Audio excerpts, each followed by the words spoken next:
I am going to be doing my nails on camera. I find that every single time that I go to get my nails done recently, I find myself being really critical of the service. I'm going to start doing my nails at home again. One of the very first videos that I ever uploaded on this channel was a nail video, and it was during COVID, like peak COVID 2020. I was trying to teach myself how to do gel manicures at home. I still get comments to this day because at the time I was trying to teach myself, I had no idea. Whenever I would put my nails under the lamp, I would say curate instead of cure. I have since learned this now, so I always joke and I say, like, my manicures at home are either gonna last me 2 hours, 2 days, or 2 weeks. I never know which one I'm gonna get. I am gonna do 1 layer of Builder Gel just to add a layer of protection to my nails. So we're gonna trim the cuticles, file down the nails just a tiny bit and shape them. And let's just go ahead and get started. I'm so ready to have some brown nails. I love you guys so much. If you have any questions, please let me know down below. I'm just gonna do my nails on video. I'm not going to talk through anything. I'm just gonna play some music and make it really fun and make it really chill. So yeah, let's get into it.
done with my manicure. I think my nails look incredible.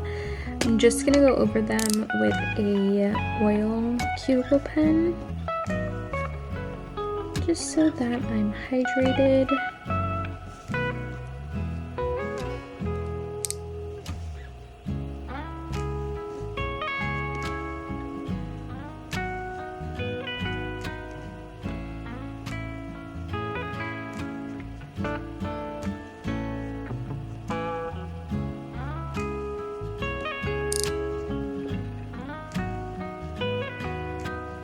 And there you have it.